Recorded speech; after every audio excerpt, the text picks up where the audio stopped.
Okay, welcome everybody. I just started the recording.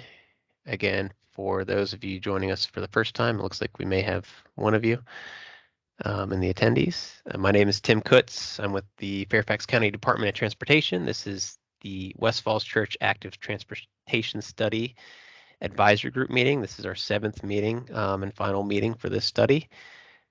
No formal agenda today, no formal presentation. Most of the talking tonight will be done by members of the advisory group, hopefully. Really, the point of this meeting is to sort of wrap up the study, finish up the report. A number of you sent me comments. I talked with some of you over the phone and got your comments incorporated into the report. So thank you very much for that. And then kind of recap the community meetings we had last week. So we had a virtual that some of you attended on Wednesday, and then the in-person at Longfellow Middle School on Thursday. Those went pretty well, I thought. I don't know if anybody else from the AGU attended wants to chime in, but I thought, generally speaking, the community members that attended seemed to react favorably to the priorities that were selected by this group, and how you all rank those priorities in the respective quadrants. So I think that's a real positive. I think one thing that came out of the in-person meeting on Thursday night was sort of what we do after this. So the plan is to sort of introduce this as a board matter for the December 6th meeting. And then following that, sort of as an action item for FCDOT, to integrate these recommendations into the transportation priorities plan, into the active Fairfax plan where appropriate, as well as looking at doing some periodic updates to the study. So looking at where we've completed projects, sort of noting that on the study webpage and having a general update. We've done that with the Tyson's Metro study, for example, the Hernan Metro study. Those web pages have been updated, at least fairly recently, to sort of give a progress check for folks. So that will be sort of how we wrap this thing up and publish a report. Again, tonight will really be focused on looking at some of the major changes to the report, and then any other feedback you all have.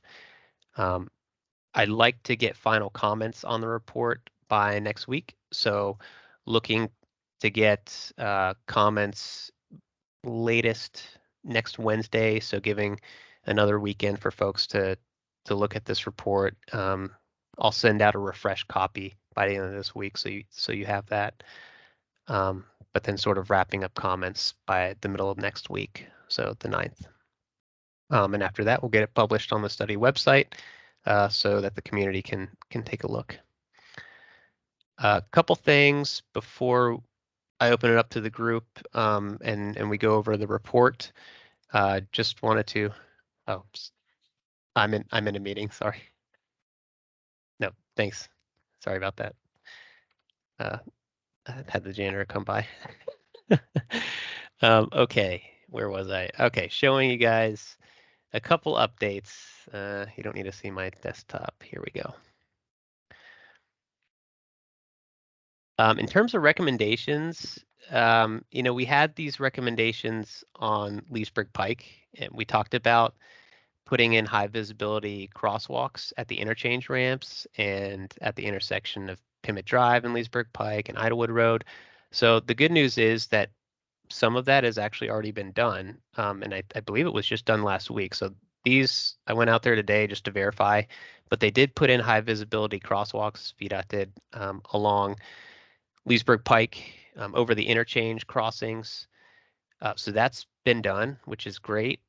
They've also done that, you can see in the bottom right, at Leesburg Pike and Islewood Road on all legs of the intersections. And then on 2 of the legs of the Pimmett Drive and Leesburg Pike intersections, they've also updated the curb ramps so that they're ADA curb ramps and brought those up to standards. So those, I can make edits in the report to reflect that that's been done and adjust the recommendations accordingly. I think we'd still like to see a crosswalk here. This is Leesburg Pike at the service drive, looking sort of east or southbound, if you will, towards the City of Falls Church. There's not a marked crosswalk here. And I think that there could probably be some improvements, of course, still at these crossings. Obviously, vehicles traveling at higher speed, getting onto and exiting off of I-66. So we mentioned having flashing beacons there. I think that would help.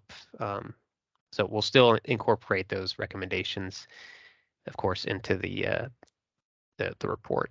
But just wanted to mention that because that's a recent update. Another thing that was sort of brought up in the comments was the idea of including some of the cities, more of the cities improvements to Leesburg Pike and Haycock Road. So I actually wanted to get your take on that, the advisory group, and Cheryl in particular, you brought this up and Mark brought it up. So I'll share a couple renderings. I think it was after meeting number 3 or before meeting number 3, I had sent out some typical cross sections of what the city is proposing for Leesburg Pike, Commons Drive, which is now, I believe, West Falls Boulevard, Haycock Road. So I'd sent out some cross sections. This information you can find on the city's website. We have links to that in the report. But wanted to get y'all's take on what you like to see included in the report. Cheryl, in particular, you had mentioned having something like this in the report to sort of call out to folks specifically what's being planned. And Cheryl, you had sent this image as well and the Hoffman presentation. So just wanted to get your take on what you wanted to include there, and then we can go into the rest of the report. Oh, yeah, thank you, Tim. There's another slide in the Hoffman presentation that's sort of a three-dimensional looking. Is it this one? Yeah, I think that one really captures what the intersection is going to look like. It also includes the bump outs, and you can see the bump outs at least on the whatever that spine road is called, and maybe what Haycock Road is called. So I just think that's an easier to grasp type of illustration than the cross sections that you were using. And Sure. I also think it gives you a better sense visually of what they plan to do with the width. And then this gets back, maybe you don't want to talk about this now, but it gets back to a question that Mark raised months ago that was never adequately addressed. And that is what the city and VDOT, I assume VDOT has had to sign off on it, and maybe you guys as well, are doing with Haycock Road as it moves across the intersection onto Shreve. And Mark had pointed out that the median strip is now gone on Haycock Road that protected cars that were turning left onto Broad Street from vehicles that were turning left from Leesburg Pike onto Haycock. And instead of having that median strip, we now have another southbound lane. And for those of us who live with the two southbound lanes on Great Falls that merge into one by Moley, and the two lanes that merge into one on our side of the overpass on Haycock Road, we're now having two vehicles zooming across that intersection, jockeying for position near McDonald's. And I would really like to know, what is the plan here? Are you widening Shreve to 4 lanes? What is going to happen here? And how does this improve pedestrian safety for Fairfax County citizens? I know that the City of Falls Church has all of these plans for their side of Shreve hooking up to the W&O Canal, but what about our folks that live on the other side of Shreve? I find this really worrisome, and I know Mark had asked about it, and it's just not something that we've really focused on in the other 6 meetings that we've had. So what is happening once you cross that intersection where you now have 2 full lanes of traffic coming across that intersection by McDonald's? Sure. So that's part of the city's plan here, and hopefully you all can see this is the map of Haycock Road, Shreve, and Leesburg Pike.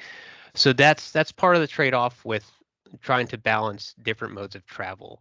And I think they accomplished this rather well, actually, because the median's not really serving a purpose for pedestrians. It's not providing a refuge, so to speak, because the crosswalk's kind of crossing in front of it. And so what they've done to balance the increase of traffic coming out of the city site and then approaching Leesburg Pike on Haycock Road is repurpose that median for another through lane. And as far as I know, that VDOT is still sort of discussing how to approach that on the other end. So one thought was to sort of do the same thing with the median here and to allow for there not to be a skew through the intersection. So having those through lanes enter Shreve Road, there are no plans to widen Shreve Road. That'll stay the same width. And there's still, of course, the project that's going to add the shared use path along the south side of Shreve Road. So that Okay, was all done with. Oh, go ahead. yeah, Tim, I would like other members of the AG to weigh in on this. I mean, this is an intersection that all of us use primarily from our side of town as drivers. And knowing what happens when those lanes go down to one, and you've got pedestrians and everything else, we're going to have thousands more pedestrians coming out of the West Falls and the Fairfax County developments taking place. This is not, to me, a plan that seems like it has pedestrian safety in mind. It might be another VDOT plan where the point of moving more cars than protecting people takes precedence. So I'd like to hear what some of the other folks have to say about this before we move on. So before you move on, I also want to say that that part of Haycock Road on the other side of Route 7, adjacent to the redevelopment, is in the city. So the city is now controlling the lanes coming through. So um, just like they have that stretch of Haycock from basically the metro to 7, so they make the call in terms of what's happening there. Just wanted to put that piece of information Actually, out there. like, I find that really disconcerting. Okay. More Fairfax County residents live in this area than Falls Church City's 15, 17,000, whatever it is. And I'd like to see our officials weigh in a bit. I mean, I've gone to enough Falls Church City meetings now to know how high they prioritize the safety of their kids going to that school, but I don't feel like we're getting anything reciprocal here. So with that, I'd really like to hear from the Providence District folks and others. Thank you. Sure. Tim, you want to start calling on people? Sure. Oh, Anybody you're want you're to? screen sharing. I'll do it. I'm sorry. Oh, Okay, okay. Bruce Wright, your hand is up first. Yeah, thanks. Just wanted to weigh in on the inclusion of the Falls Church information, and I think that's a great idea. I think their vision for Route 7 is much more ped bike friendly than the Fairfax County portion. I think it would be good to include that. And wanted to ask whether the bicycle plan that Falls Church folks have put together, is that going to be included? I think I asked this earlier, and it seems like it is going to be included, but I just wondered about that. Yes, yeah, we do have a section on the city's plans as well. All right, thank you. Mhm. Let's see. Sonia, go ahead. Sure. I just wanted to respond to Cheryl's comments. I tend to agree. I don't know how much influence we have on the city's road, that section, but I didn't understand why they were adding another travel lane to go through onto Shreve, only to whittle it down. And and and so I agree. I'd rather not see it be oversized. I think adding additional lane and taking away the median sort of undermines the purpose or the intention that we have, and I think that the city would have too. I don't know if that's sort of a VDOT requirement and moving cars type of thing, but the idea is to promote walkability, be more bike friendly near the metro station, and we are very concerned about that intersection, and seeing the median being taken away and an additional travel lane being added is definitely concerning. again, I don't know, other than, hoping that our leadership might speak to that. As Cheryl pointed out, I don't know what we could do, but, and I think Rob said in the comments, like about the median, like, yes, you're right. It doesn't go all the way through the crosswalk. It should, and it should be improved to do so. We should be making this better for people walking and biking, and obviously the additional lanes and the removal of the median is more intentioned for moving cars. So, I don't know what we can do at this point, but I agree with Cheryl's remarks. I also do appreciate, bringing in the pictures from the City of Falls Church sort of designs. And as Bruce said, if you do see some of the way they're designing the turning radius and the bump outs on some of the streets on the city side, it is much nicer and more pedestrian friendly. At least that part is. So, kudos to them for that design, but certainly the travel lanes on Haycock continue to be a concern of mine, not just there, but the entire stretch. So that's my 2 cents for now. Okay. Adrian, you had your hand up as well. Yeah. Can you hear me? Oh, Adrian, are you there? I think we lost you. Good morning.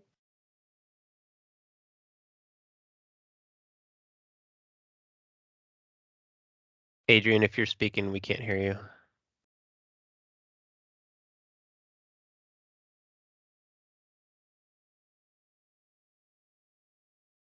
Hey, Tim, can you put up that graphic again real quick and kind of talk to a little bit about the bump out that potentially can be put in on Haycock and Route 7? Sure. Yeah. I mean, we've been trying to engage and work with the city on the aspects that that are fully within Fairfax County. And Adrian, when your microphone works, please feel free to speak. Sure. So yeah. Oh, maybe this. Oh. Adrian? Can you hear me? Yeah, we got you Yes. now. This is weird. I've unmuted it multiple times. It finally worked, huh? Okay. Right now we have one lane on Haycock Road that leads to Shreve. I use it multiple times a week, and it leads into the 2 lanes on Shreve Road. And I've never had a problem with it. But there may be one if they send 2 lanes from Haycock onto Shreve. Most everybody knows that that right lane ends, and it's only used to go to McDonald's, which is a slow turn into an uphill entrance, and to the building behind it, and then it ends. And I've never had a vehicular contention with people using the right lane to try to go straight. Now, that may change if they have 2 lanes from Haycock going on to Shreve. I don't know. And I don't know how they came up with keeping that design as opposed to changing it.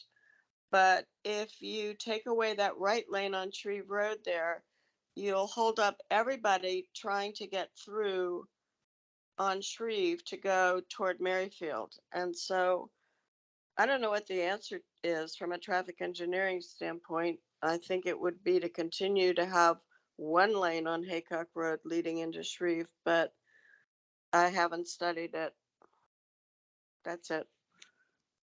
Yeah, so that the reconfiguration there, that came out of the city's traffic impact analysis. They, Yep. with consulting with VDOT, showed that they needed to include that. But to sort of Mike's point, bringing back up this image, we have worked with them on trying to make this more pedestrian friendly, at least from our standpoint in what we control, getting across Leesburg Pike from Shreve Road and the other side of Leesburg Pike. So this isn't showing it, but there would be a bump out here that we did talk with the city and VDOT about including, so shortening the crossing distance there. But I mean, as far as the improvements and the reconfiguration of the lanes on their portion and within their boundaries, again, kind of going back to Mike's point, they control that. But I think at least uh, you know, one positive takeaway is they're not actually widening the road. They're taking away the median, but they're not widening the crossing distance for pedestrians. I understand there's still drawbacks to having another through lane in that regard, but just sort of adding that. And I'll say Any, to the group oh, go that ahead. what we'll do is we'll take this comment back and continue to engage the city on this. Yep. I think that's what we'll continue to do on behalf of everybody here. Yeah. Okay. Were there any other comments on that? If not, one other announcement I wanted to make. I'd sent you all this email maybe an hour ago, but there will be an in-person meeting for the rezoning applications that's hosted by the Dranesville office and MCA. So I did send the invite out for that. And I imagine more information will follow. I don't believe an agenda has been put out yet, but just making you all aware of that, and to keep checking your emails. If I get any other updates on that, I can forward those onto the group. So very quickly, I'm gonna just go over some of the major edits. Really nothing too major. A lot of the edits that folks had sent me were editorial, and I'm still working through some of those. Mark Kiefer, you sent me some of yours today. Adrian, I spoke with you over the phone, and we talked through some of yours. And others have sent edits as well. So I'll just go through a few of those right now. And along the way, if you haven't had a chance to review the report or send me your comments as of tonight, please feel free to chime in, and we can talk about those. Oops. 1 second. I gotta figure out how to share my screen. I like your Zion picture, by the way. Oh, thanks. My wife took that. She's I have much the better. same picture. It's a popular site. Yeah. That is definitely a beautiful part of the country. Let's see. Window, that's what I'm trying to share. Okay. So here it is. Here's the report. Again, if you haven't seen it, basic content here, introduction, background. We list out the advisory group members, the technical group members, give an overview of the study area, goals and objectives, some of the things that were obviously mentioned in our scope of work, referencing other plans and studies, so the county-wide trails plan and bike plans, which are being consolidated into the active Fairfax transportation plan. City of Falls Church plans, I've made a note to add some updated graphics there. And then going into the existing conditions assessment, looking at what we talked about: pedestrian level of comfort, bicycle level of traffic stress, trails and parks, area roadways, crash history, etc. Before we get into the preliminary recommendations, so the list of all the recommendations that we had sent out in the survey, and then kind of getting into the community input, so the survey results, the meetings that we've held, and then finally ending up with the advisory group recommendations by quadrant, 2-mile bike recommendations, and then some of the other recommendations that we talked about, maybe a little more outside the box: road diet, slow streets concept, one-way local streets, and then some additional studies that the advisory group had wanted to see and have follow-up on. So some of the major changes, Bruce had suggested this one. We have a ton of figures and tables, so included a list of all those in case people want to sort of locate those a little quicker. And I hope I don't give anybody whiplash scrolling through here.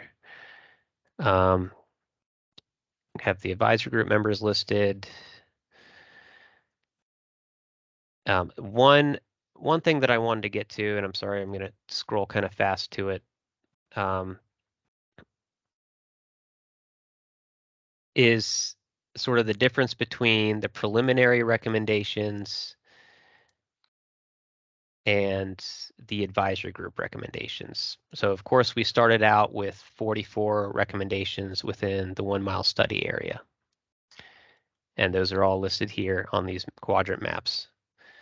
That was then whittled down to the tables that we reviewed during the last meeting, and the you know, 3 to 5 recommendations prioritized by the advisory group for each quadrant. So I wanted to see if there are any from the preliminary list that folks thought we need to remove, because I think that's something that's missing from the report. We have, good grief, essentially a breakdown of all the priority recommendations, but we don't have then sort of a list of all the other recommendations that the advisory group wants to include. So if I can get there, apologies again for this. Big report. So an example, we have for the Southeast quadrant ranked 1 through 4, but we don't have sort of below that the other recommendations that weren't ranked. And I know for some of these folks had wanted to take a couple out. I think Cheryl, you had mentioned that you thought maybe the Beacon Lane one could be removed. Recommendation for sidewalk along Beacon Lane, that is. And then the Mount Daniel folks had said that they wanted to remove the recommendation for sidewalk along Mount Daniel Drive. So I just wanted to get confirmation from the advisory group on that, and see if there's any recommendations from the initial list that folks felt strongly about sort of removing from the advisory group's overall recommendation for improvements. So any thoughts on that? Well, this is Cheryl. If these are the top recommendations from this quadrant, why would we include those that did not have the support of the advisory group? So it's not that they didn't. I guess I don't understand what you're trying to do. So it's not that they didn't have support, right? Like you all would probably like to see some of these other improvements reflected, I imagine. So it on this map, for example, the ones in blue aren't priority recommendations, but that doesn't mean they don't have merit as recommendations to be endorsed by the advisory group, I guess is my point. So how does the advisory group want to treat those other recommendations? I don't think it makes sense to rank every single one. Well, don't you have them already listed? I thought you just showed us where they're listed Right. previously. Then why, I guess I don't understand why they need to be repeated. If the advisory group determined that these were the advisory group's top priorities, we're not saying the other ones didn't have merit. I would love to have a sidewalk on Beacon Lane. I'm about since I live on Beacon Lane, one of only 2 or 3 other people that would like to see sidewalks. So I know that's not going to happen, but certainly it has merit, but I don't see where it's beneficial to relist it. And that's fine if the recommendations from the preliminary list stay the same, I think that's fine. I know Adrian, you had mentioned removing the Mount Daniel sidewalk recommendation. So I don't know, you have your hand raised too, so why don't you go ahead? Okay, I unmuted myself.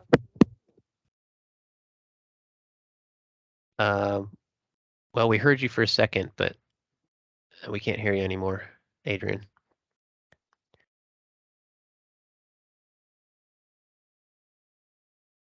You just want to go Mark Kiefer I have first. Do you want to get him? Yeah, that's Okay. fine. Mark, why don't you go ahead? You're muted, Mark. Or at least not coming through. No, now try to unmute again. You know what? I think some of you actually need to go in and check your settings. If you could go to device settings, so click on the more button with 3 dots right at the top of the screen, and then go click on device settings. If you could make sure your microphone is actually to where it should be.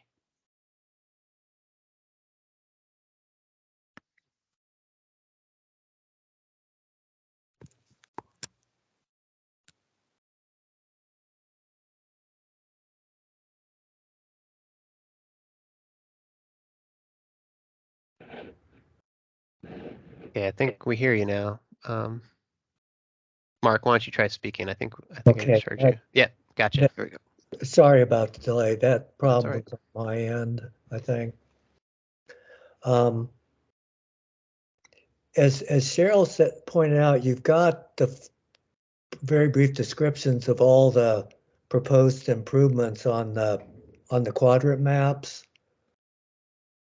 You could include a table in an appendix, not in priority order of those changes, but I'm not sure that would add much. It's just different improvements that were Right. suggested. Yeah, I mean, the real reason I raise this, unfortunately, Adrian's, I guess, having difficulty with the mic, but she had wanted to sort of remove the Mount Daniel recommendation because the folks didn't want to include that on that street. So I didn't know if there are others, for example, that we wanted to take out of the overall list. Yeah, I don't want to get too much into the detail, but one thing that bothered me about the ideas that got into the list is there's an example on Fisher or Gordon, one of the other, at Bryland or Brillen, however it's pronounced. Yep. To put in stop sign bars. Right. That's And here. my reaction to that was, well, I could recommend a lot, stop signs and stop sign bars all over the place as part of this exercise, but I restrained myself from doing that. So Yeah, I know for this one in particular, there's an existing, it is stop controlled. They just didn't have the bars on there. yeah, it's That's an like, easy enough fix. why But is that? Why is that on the list? I don't want to discuss it, but it goes to the yeah, question of, it's kind of a mixed bag of ideas. And like I said, I could say, oh, you need to put a stop sign at Haycock and Moley, so that's a four-way stop. But I said, no, that's an whatever it's called, RTAP thing, or yeah. Well, the difference is that is not an existing stop controlled intersection. This is an existing stop control intersection. The recommendation is really only to put stop bars, so it's a little simpler. But yeah, I see your point. Yeah. it's Oh, kind of a simple thing, but there's a number of things like that people could have added. It's a little, I call it a little bit of a mixed bag. The priorities should have taken care of that, but anyways, that's enough on that. You could add the full list to the appendix. I wouldn't put it in the main body of the report, okay. and that's it. It looks like Adrian, looks like you rejoined. So sorry before we go to Bruce. I tried. Gotcha. According, We got you now. oh, good. I can unmute them. Oh, and we lost you. I don't know if maybe you're covering up the mic. There we Yeah. go. Yep, now we have you again. Oh, my hand might have been covering it. Yes, there are some things on here that I thought should be removed. The sidewalk on Mount Daniel was one of them. The sidewalk on Beacon Lane was another. That suggestion that came out of nowhere to complete the Pimmet Run Trail across Great Falls Street, to me, had nothing at all to do with access to the developments being proposed along Haycock Road or approved. I don't know where it came from. I think it was, some people voted for it on the community survey, but I think we discussed it and felt it should be removed. There were a couple of others that the advisory group wanted off the list, and they show up here. Yeah, just And one clarification. So it wasn't yeah, to remove it. So again, last meeting we talked about priorities. So there was one, so the Pimmet stream crossing that you're talking about, that was a priority from the survey, but not the advisory group. So we still wanted to include that as a recommendation. It's not, again, the focus of this study is really going to be on what the advisory group thinks should be prioritized, but we didn't want to lose that as a recommendation.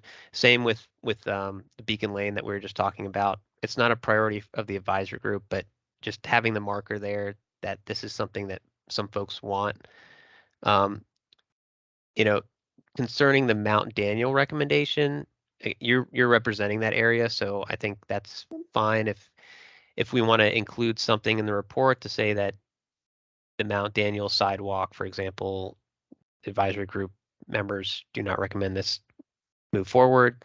I think that's fine. I'd be curious to see if there's any others that folks want to raise, but I think we should keep the Pimmet Stream crossing at least as a kind of general recommendation. But people don't use that. I go through there multiple times a week, and no one is crossing Great Falls Street. That part of the trail isn't used. And when you said there was a key to something you said, some people brought it up and wanted it. I don't know how many some people is. And there's an implication that there's a greater demand for it than may be the case. And that's true of other things on the priority lists by quadrant that didn't make it into the advisory group's priorities. Just because one or two people may have voted for something doesn't mean it should happen or resources should be dedicated to making it happen. When there are many priorities that are expensive, that I think we all agree are advisory group priorities. Sure. Okay. So, but Hold on, Tim. Let's let everybody else chime in, and then we can kind of see where Yeah, this fine. goes. sure. Yeah. Let's see who is next. I think Bruce, you've been waiting. Thank you. My understanding is that the 44 project concepts included in Chapter 9 are project concepts which were nominated by somebody, perhaps FCDOT, perhaps an advisory group member, perhaps a member of the public. I find the way the report is currently organized to be clear and intelligible. And I don't think we should tinker with it or revise it or make it more complicated, because I think the report is intelligible now, and we shouldn't reduce its intelligibility by trying to distinguish among the 44 that didn't make it into the list of 16. Another comment I would make is that in Chapter 9, perhaps it's a problem of word choice. Maybe the word recommendations is leading to some confusion for some readers. Maybe it would be more precise to refer to these as nominations. These were nominated project concepts. So I'll leave it at there. Okay. That's good feedback. All right, thanks, Bruce. Jeremy, did you have a comment on that as well? Yeah, I'll just echo what Bruce was saying. I think this has been a community process. I think it's important that the final report reflect the issues that were raised through that process, whether it was the advisory group or others. I think the point is to be building out a pedestrian and bicycle network, and so there's a lot of areas that need to be addressed, and this group is focused on what those priorities were. But I think it's really important that we not be removing projects, but that the final report be reflecting what has come up through the process. Okay. And Bruce Wright. Yeah, in looking at the report, I look at the Chapter 11, the advisory group recommendations, and I see the top priorities listed. But if someone is just looking at this chapter and they're seeing the other recommendations or nominations or whatever, and they wanted more detail. They don't see it here, but there is plenty of that in not chapter 9. So maybe a reference underneath the image or somewhere maybe in the table saying for more details about the other recommendations, see chapter 9, because I was having a little trouble trying to figure out where it was all located. But there's plenty of detail in chapter 9 about all the various recommendations. That was it. Okay, that's a good point. I can include that below the quadrant maps to kind of reference that section. Okay. Yeah, so to kind of go back, Adrian, to your point, I think was sort of echoed by Bruce and Jeremy. It's not that, again, the advisory group is sort of pushing that recommendation for pivot stream to the front. Again, it's not one of the priorities, but I do think it was reflected as a high priority. Well, I don't think I know it was reflected as a high priority in the community survey. We do have that information in the appendix of the report. So there were many people that felt like that should be something that's fixed. The advisory group disagree with that because, again, the focus of the study was connecting to Metro, connecting to schools, and that's fine. I think that's appropriate. But kind of to Jeremy's point, to Bruce's point, I think it's wise to at least include the recommendation in the report. Not saying that it needs to be a priority, but any other thoughts on that?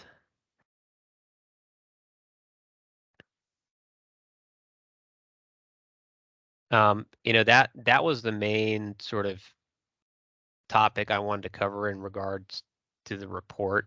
Again, a number of you sent me comments and edits. I've made most of those.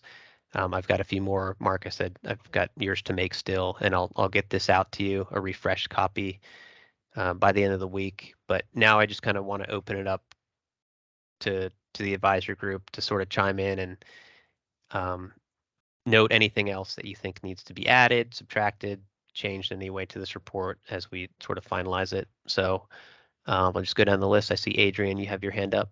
So why don't you go ahead? Okay, I tried again. Can you hear me? Yes. Oh, good.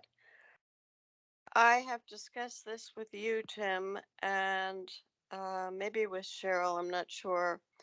I would like to see cross quadrant recommendations, maybe the top, I mentioned 5 to 8, that are most important for access to the 40 acres of 3 parcel developments.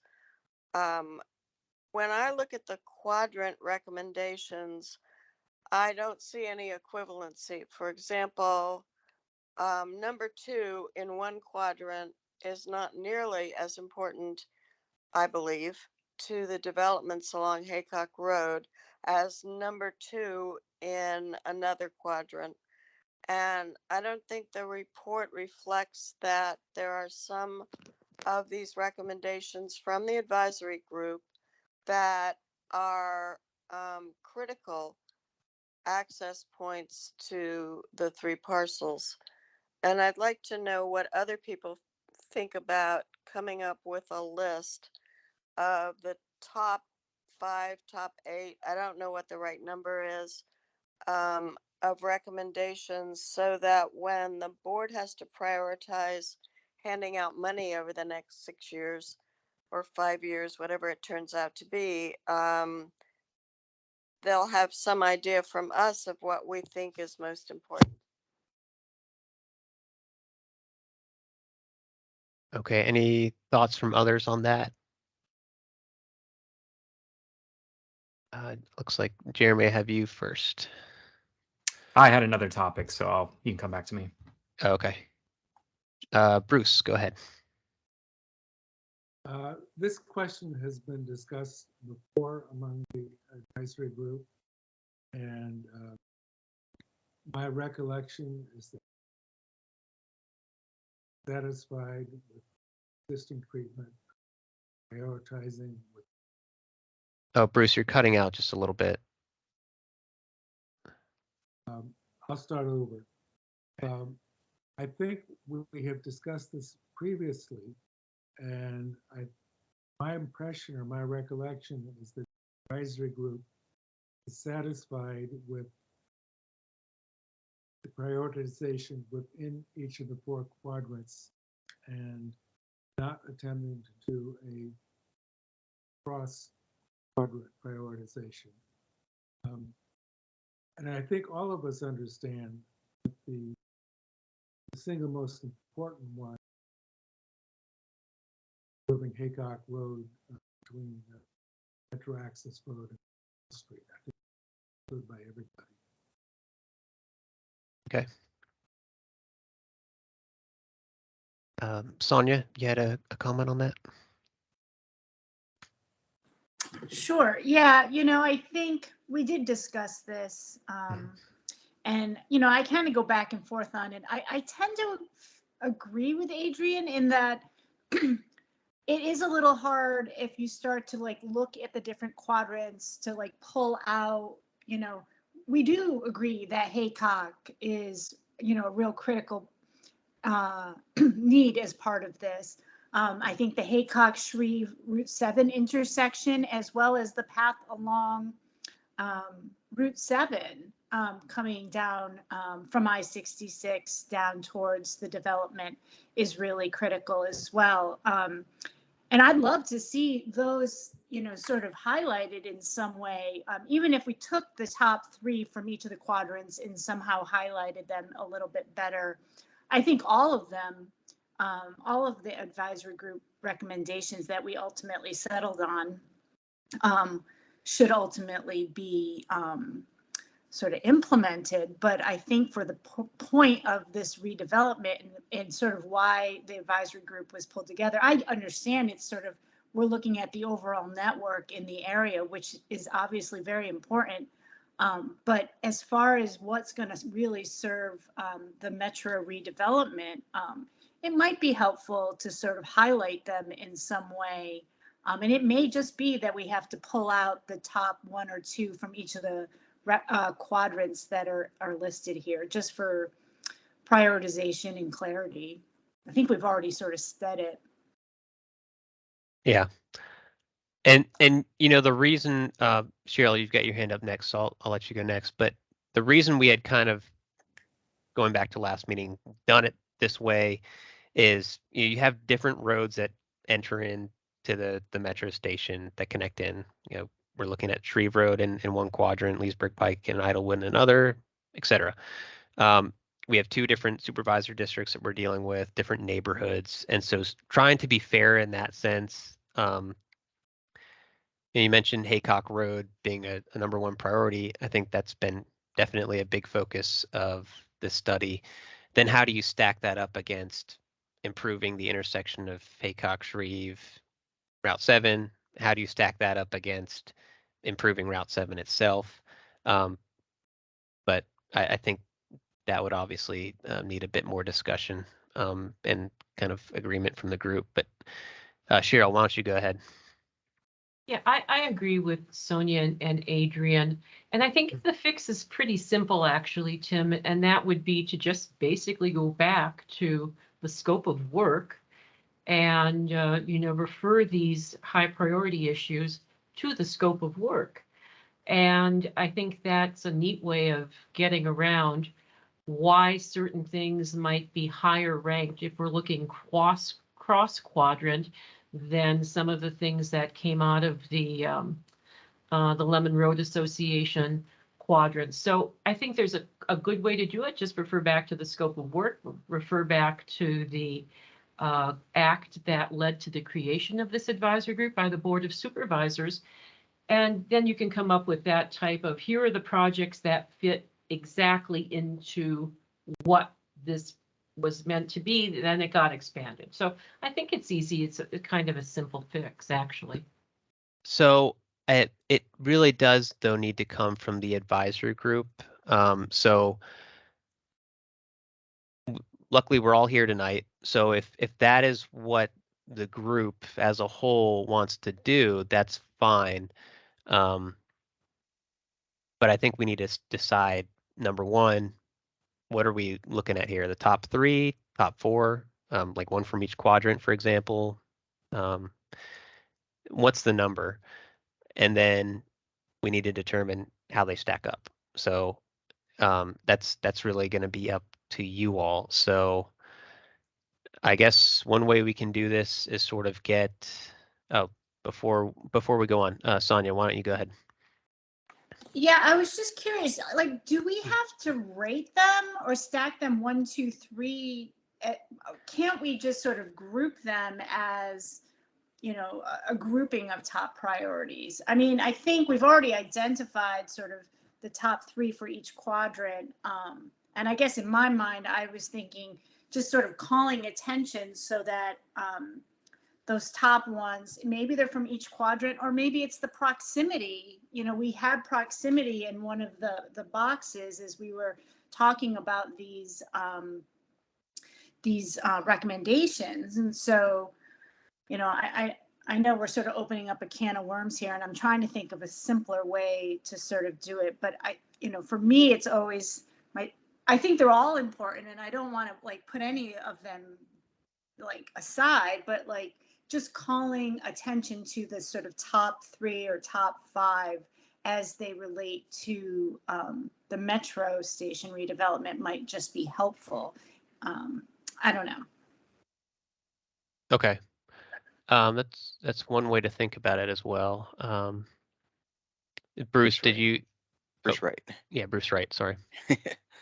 Yes, I agree with Sonia and the others in that I think it would be a good idea to come up with the 1, 2, or 3 top priorities, but I don't know that we want to go there now.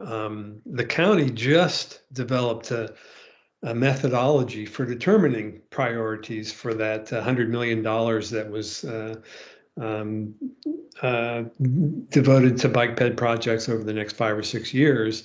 So they do have a methodology that I think can be applied to some of these projects. And we've got a really good list of top priorities in each quadrant. And I think it'd be tough for us to come up with the top 2 or 3. And I think what we've done is sufficient. Yeah, and Bruce, that's actually a good point. We could include a statement at the conclusion of the report. We talk about how we kind of incorporate this into the active Fairfax plan, the TPP going forward. Maybe just including a statement that, you know, the priorities should then sort of be assessed with that same methodology as they're brought to the Board of Supervisors. I'm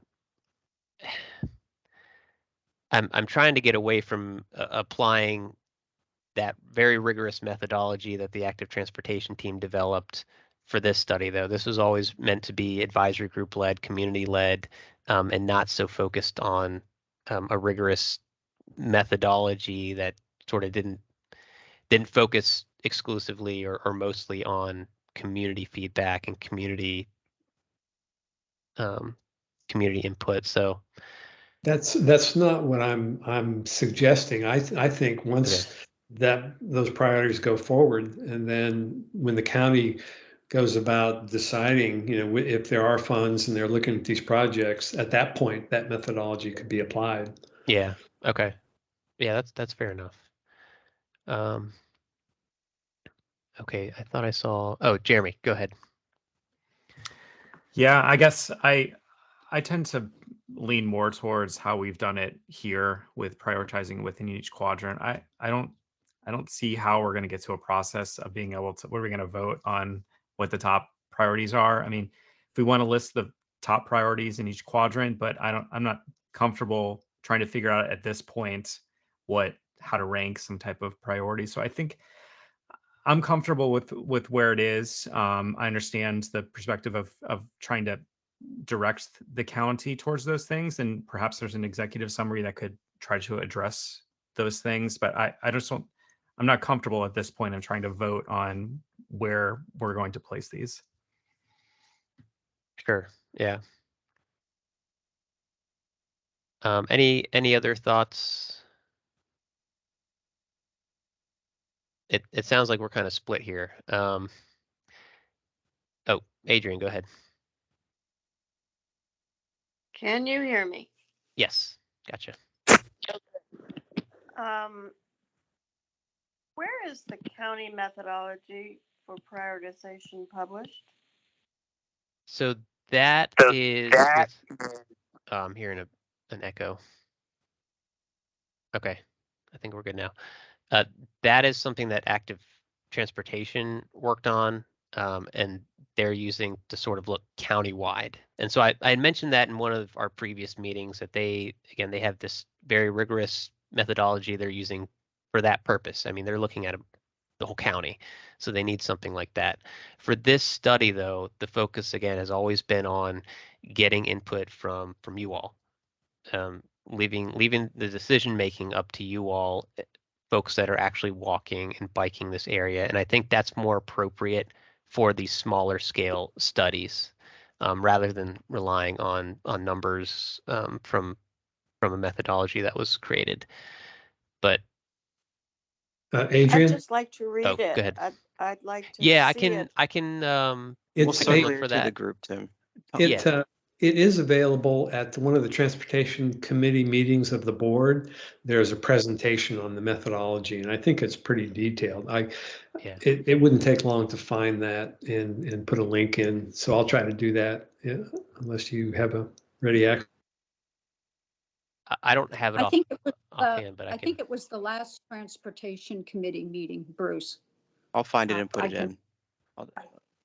Okay, thanks, Mike. Sonia, go ahead.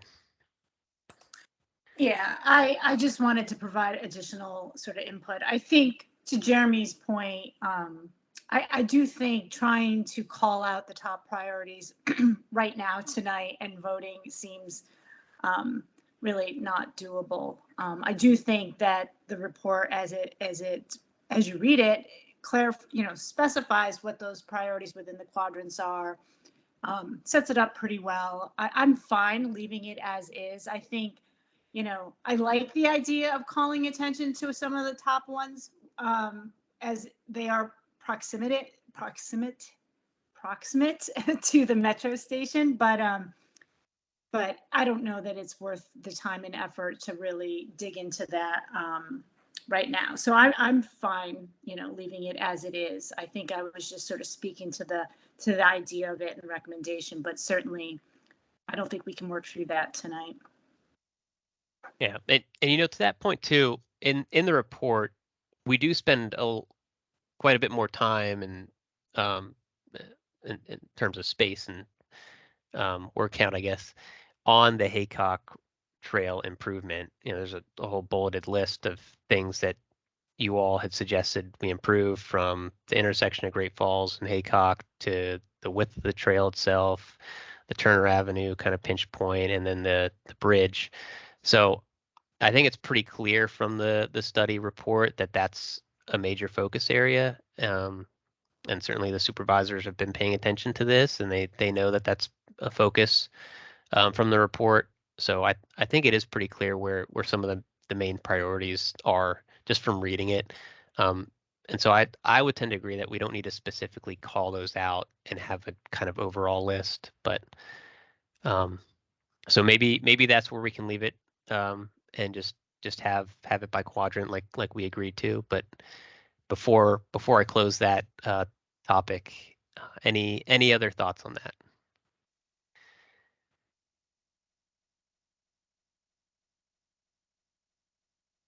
Okay, and if not, Jeremy, yes, you had another topic you wanted to bring up. Yeah, I wanted to ask you about the cost range chart. It's on page 44. Mhm. So I was wondering the reasoning for the minimum of $500,000 on the cost range. Was that a decision because that's what we think the minimum cost of the cheapest project was? Should it just be less than 1 million? I mean, some of it's like I don't know if painting lines or a beacon, does that cost $500,000? So let me see here. I mean, to that point, we could easily just change that to less than $1 million.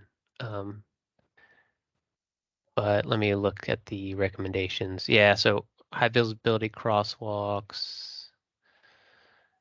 I think most of these would end up costing at least that much.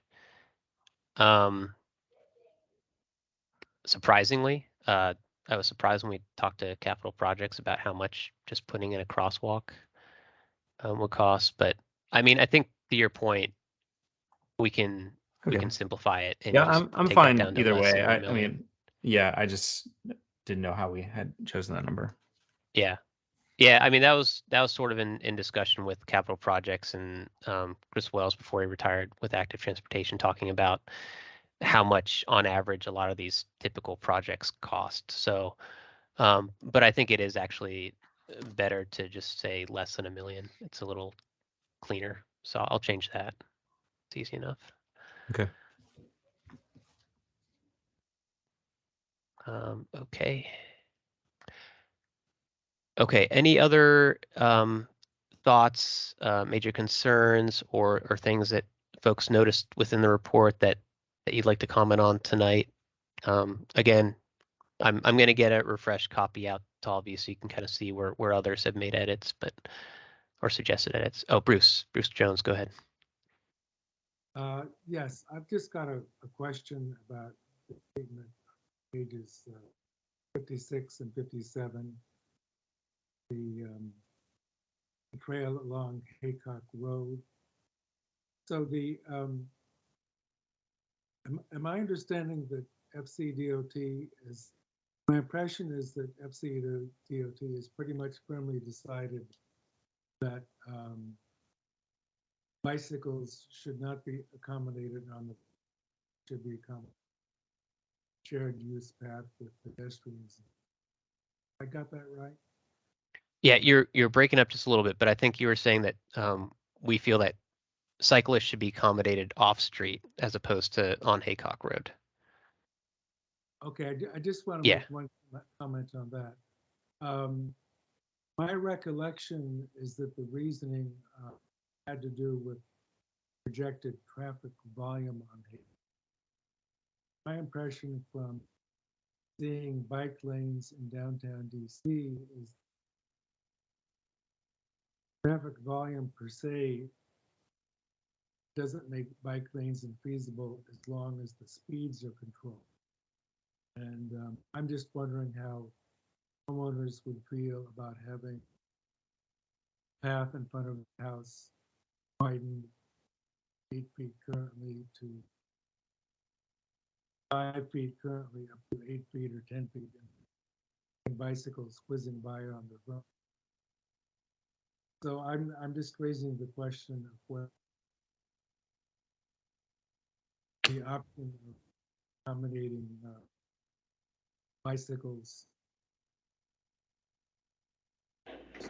should be included in it. Okay, you're breaking up just a little bit, Bruce, but I think I got most of it. So a couple reasons that not just traffic volume, but just space-wise, there's not a lot of space on the roadway to stripe a bicycle lane on Haycock Road. So traffic volumes being one thing, um, but given those volumes and given sort of the context of Haycock Road, if we were to do an on-road bike lane, we'd want to have that buffered in some way, and there's just really not the space to do that. So in DC, in a lot of cases, you see they've sort of striped out the bike lane and then included some sort of a buffer in between the travel lane and the bike lane, and other parts they have sort of a parking lane in between. And there's really just not the opportunity on Haycock, given the constraints, to do that. So that was part of the reason we decided it would be better in talking with our active transportation folks to have something off street, and to the best opportunity we have at accommodating bicycle traffic off street is then to widen that trail on Haycock Road. So I'd that, also say that it's for all ages and abilities too. yep. So having our younger riders, or like in like the 5-year-olds, 6, 7-year-olds, having a wider facility off road for them best accommodates them on the side over there. For your very experienced bicyclists, the ones who want to travel on the road, they're going to do so anyways because that's where they feel most comfortable given the speed that they travel. So that's why we felt like this was the best accommodation. Yeah, good point, Mike. Thanks. And actually, Bruce, I'm glad you brought that up. That was one other sort of bigger change, and I talked about how we spent a little bit more time on the Haycock Road recommendation. So I did update the language, and again, I'll send this out so you all can take some more time to look at it. I updated this a little bit. We talked about before referencing an engineering study. I don't know why that happened, but sort of reframe this to say this is the advisory group's recommendation. This is what you all are recommending. It was a little soft before, and Sonia, you actually pointed that out in your comments to me, which I appreciated. We talked about kind of consider some of these things. They've already obviously been considered. You all considered these as part of this process. So we tried to take out some of that softer language and just simply state these are the improvements. They're listed in bullet point form. So going from a wider pathway from Great Falls Street to Metro Access Road, improving the approach at the overpass, etc. So just that was another sort of larger change. And then Cheryl, you had mentioned including an image of the Great Falls and Haycock intersection. So this sort of illustrates, again, the pathway as you're approaching the intersection is very narrow, and there's not a buffer, and not a very wide buffer, that is. So sort of to illustrate the concern there and why we need to look at improving that and why that's an AG priority. So just wanted to call that one out specifically. Okay, so anyways, back to you all. Any other comments for the study? Bruce, right, go ahead. Yeah, I put a link into a presentation on that methodology. And it is, I think, pretty county-wide based. I mean, it's looking at population and all these other factors. So it's probably too coarse potentially for these, but take it for what it's worth. Oh, awesome. Thank you, Bruce. Appreciate that. It still provides a pretty good framework. Mhm. It gives you kind of high risk corridors and locations and areas with high density, including like schools and things like that. So I think the methodology will kind of help at least with some of the framework that the prioritizations you all provided. Yeah, the active transportation team has done a really good job of doing that. It's not an easy task. Hundreds of recommendations literally in the county to make these improvements. So they put together a good methodology. Okay, any other thoughts on the report, on our next steps? I do want to also leave time. I know we have plenty of time left, but for public comment as well. Mark, go ahead. Yes, thanks, Tim. In one of my comments, I mentioned the number of people who had raised concerns about traffic enforcement of traffic laws being, a contributor to the safety issues and showing the weaknesses in the infrastructure. And I'd like to suggest that you add a section to the report, call it concerns/open issues, where you, in the issue about the Shreve Haycock connection's an example of that. We obviously can't resolve that because it's a cross-jurisdictional thing and there's businesses involved and so forth on the Shreve side. But have a place to put, concerns raised during the process by the advisory group and the public that really don't have a easy solution. Like we've also pushed on you guys for the cross-jurisdictional coordination with Falls Church City on, how we take best advantage of what they're doing. I know you're trying to do some of that now, but I would urge, and I know Cheryl's been speaking up about this, that we try to view it in a positive way to say, hey, how more can we, the county, engage with Falls Church City and VDOT to say, what are we doing here and how does that benefit the greater population, not just a jurisdiction? And there's probably, a few, I don't want to create a grab bag of complaints and, whining or whatever, but there's some major issues that don't lend themselves to a recommendation, but the board needs to be aware of it. I mean, it may not be unique for our corner of the world, but that's a suggestion. Consider adding a section to collect Can some. I can I Go. run your list by you real quick to make sure I got it? Because I think I was trying to write it while you were. So Shreve and Haycock intersection, kind of part of it's not in the county. So continue. That's an outstanding concern or issue. Enforcement of traffic is another one. And then I think you tried to turn it into more of a positive, but continue cross-dictional coordination, cooperation on facilities. Yeah, the cross-jurisdictional discussion and coordination with Falls Church City, which appears to have complete control over that tiny piece of Haycock, which is kind of crazy. Yeah. You know, we're concerned about the impact that's bigger than the pedestrian bicycle stuff. I mean, the giant food store should be concerned about that. That's in Falls Church City in terms of delivery trucks turning there. It seems to me to be crazy to add that additional southbound lane into Shreve. It's just crazy.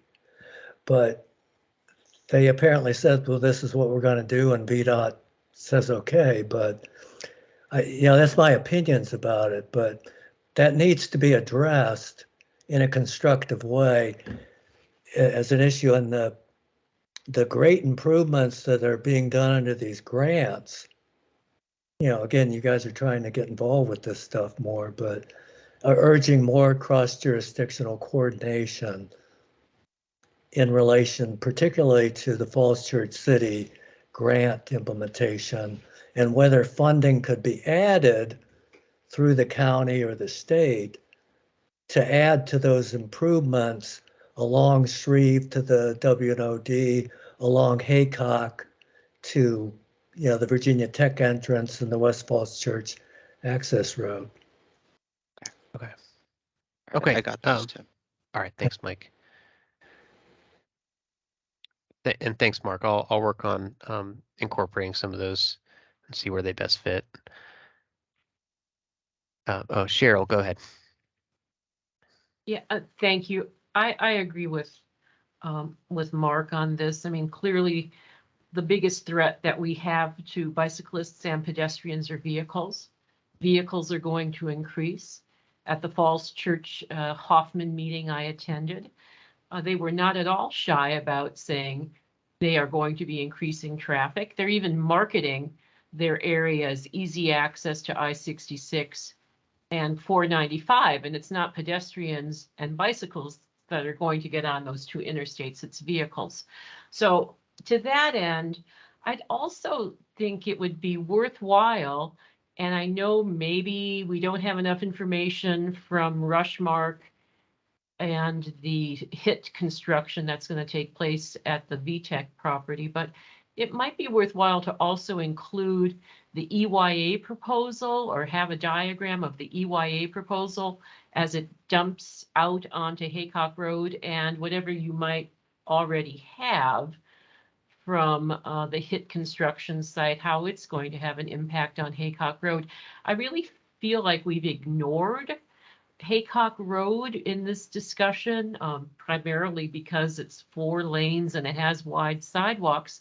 But again, we're adding several thousand more residents who many will be pedestrians onto these streets. So I think it would be good just as maybe as an appendix or however you want to put it in there to have whatever you can get from EYA and I think it's Rushmark now, so we can see what they're doing, and others who are looking at their report can see how that's filtering into Haycock Road. And they, EYA did show their diagram by the dog park with a trail and an extra sidewalk. And I'd still like to know how that would be hooked into what we are proposing for the 66 overpass on Haycock. But again, I agree with Mark, and I think these other things might add a bit more to the report. Okay. Okay, I can look at doing that as well. Adrian, go ahead. Can you hear me? Yes. Oh, good. I agree with Mark and Cheryl. Okay. That's it. Very good. All right. Okay. If there is nothing else, again, I'm going to work on getting these done this week and get you all a refreshed copy as soon as I can. And then hopefully if you all can provide me with some final edits, comments to the report by the middle of next week, let's say the 9th, that would be great. And we can kind of get this published and get it out to the community to see. So before we call it a night and go to public comment, just want to thank everybody. I know this has been a really long process. I think it's been a good one. I think you all have had really good input, have challenged us where appropriate, and we've got a good product here to kind of help direct the board of supervisors on where priority recommendations should be addressed. So thanks to you all for that. I appreciate you spending your nights attending these meetings and reviewing the report and providing comments throughout. So appreciate that. So before we end, any public comments? Anybody here from the public who would like to? Oh, Cheryl, go ahead before we go to that. Yeah, before we go to that, I just want to let the rest of the group know, I know some of the group knows that I continue to follow up on trying to pin down what routes the construction trucks have been authorized to use by VDOT. I don't know if you guys had any opportunity to ask VDOT if they could give you that approved list. I've asked the Falls Church City traffic guy if he could please give me that list, because the trucks continue to pound down the 2-lane portion of Haycock Road. And you guys know better than I that that 2-lane portion of Haycock Road hasn't been engineered to deal with those gigantic oversized load vehicles that we've been seeing. So I know Supervisor Faust's office hasn't gotten back to me on this, but again, if the supervisor's office or if you guys can look into that, I know people in the community would really appreciate it. And that's my last thing for tonight. Thank you. Okay, thanks, Cheryl. And just to that note, I know Ben reached out to Evan. I'm going to follow up with Evan as well, Evan Goldman from EYA, to see what's going on with that. But hopefully we'll have some information. Actually, the Hoffman people are a little bit sensitive about folks going to EYA, because right now Hoffman is in charge of the West Falls construction. But if VDOT is right. signing off on, and actually the person's name is Chris Moore, and Ben, I can give you his email address if you'd like. But if VDOT is signing off on trucks using Fairfax County streets, and Fairfax County residents are shouldering the burden yet again of what Falls Church City is doing, I think, you guys and our supervisors' offices ought to weigh in on this. Thank you. We can we'll follow up. that. We'll make sure that we get with city staff whenever we need to figure out what path they've chosen, and ask the city staff to kind of let us know what construction paths they've chosen for this, so that we can get to the bottom of this. Thanks for bringing it up, though. Thanks, Mike. Okay. With that, any members from the public have any comments, questions?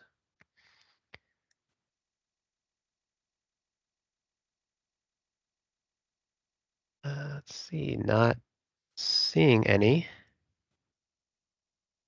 I guess we can probably end it a little bit early tonight.